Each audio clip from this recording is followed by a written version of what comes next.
At ngayon, narito ang daing ng mga anak ni Israel ay umabot sa akin. Saka aking nakikita ang kapighatian na ipinipighati sa kanila ng mga Ehipsyo. Halika ngayon at ikaw ay aking susuguin kay Paraon upang iyong ilabas sa Ehipto ang aking bayan na mga anak ni Israel. At sinabi pa ng Diyos kay Moises, ganito ang sasabihin mo sa mga anak ni Israel. Sinugo ako sa inyo ng Panginoon ng Diyos ng inyong mga magulang, ng Diyos ni Abraham, ng Diyos ni Isaac, at Diyos ni Jacob.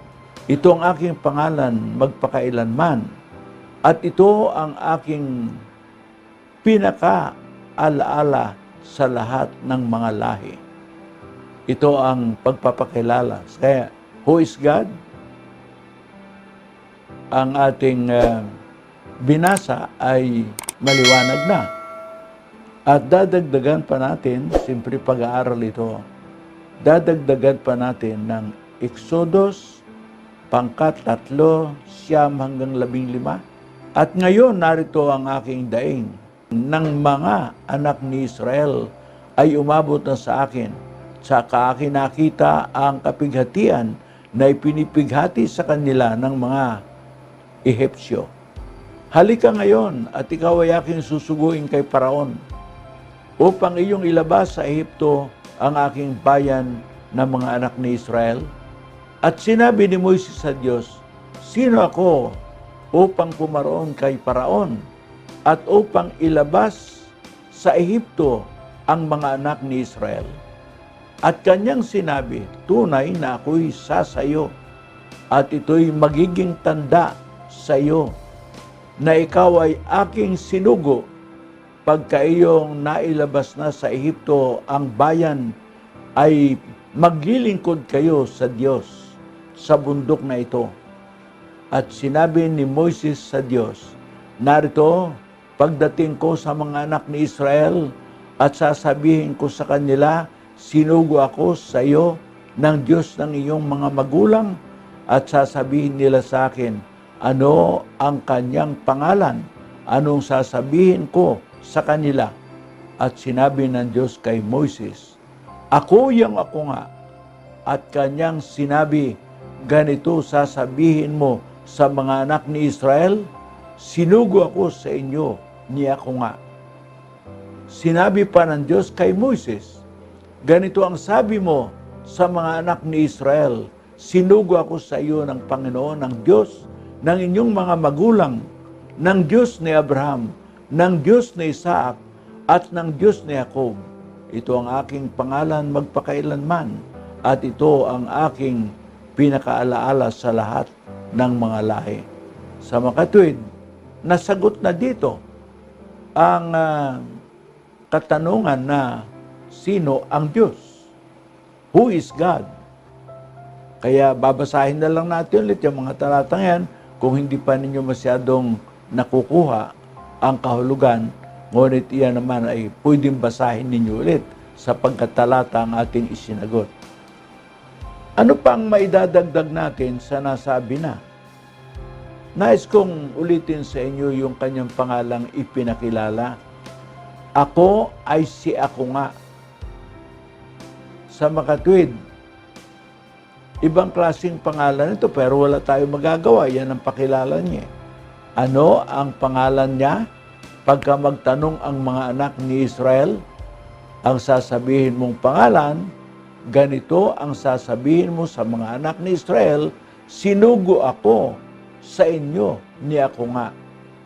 Ano ang ibig sabihin ng sinugo ako sa inyo ni ako nga?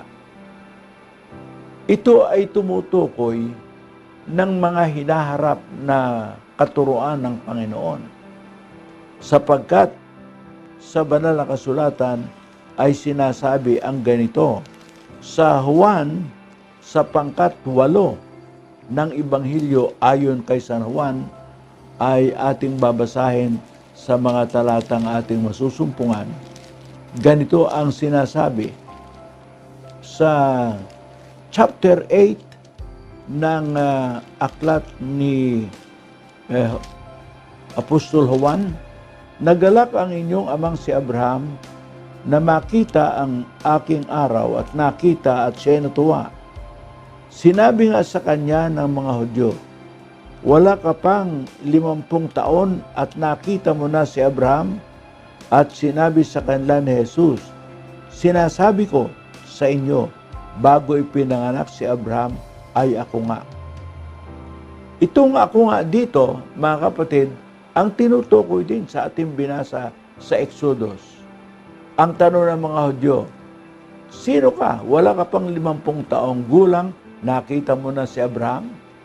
At ang sabi ng Panginoon, bago si Abraham, ay ako nga.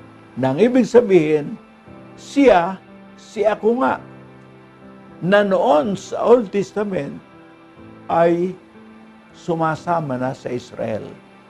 Basahin natin na kahit itong si Jehovah, ang bato, magtiwala kayo sa Panginoon magpakailanman, sapagkat nasa Panginoong Jehovah ang walang hanggang bato. Mga kapatid, magpakailanman sapagkat nasa Panginoong Jehovah ang walang hanggang bato. Sa makatwid, mga kapatid, si Jehovah ang mayroong walang hanggang bato o siya ang Panginoon. Yan ang ibig sabihin ng Jehovah means Lord. At ito ay isinalin ng mga Bible scholar sa wikang Jehovah noong 12 AD. Ang translation ng Bible Dictionary noong 12 AD, naroon ang unang paggamit ng Jehovahang salita. At ang kahulugan nito ay ang bato. Si Jehovah ang bato. At alam natin na ang Panginoong Hesus sa unang Korinto pangkat 10 at 4 ay tinatawag ding bato ang Panginoon ng Israel. Basahin natin 1 Corinthians chapter 10 verse 4. At lahat ay nagsiinom ng isang inuminding ayon sa Espiritu, sapagkat nagsiinom sa batong ayon sa Espiritu na sumusunod sa kanila, at ang batong yaon ay si Kristo. Kaya tayo mga kaibigan, sa mga saksi ni Jehovah, pakinggan nating mabuti na yung batong sumusunod na ang Panginoon, si Jehovah, ang bato, ay ipinakilala ni Pablo. Siguro naniniwala kayong lahat sa Apostol Pablo. Ang sabi ni Apostol Pablo, ang batong yaon ay si Kristo. Dikilal natin, who is God?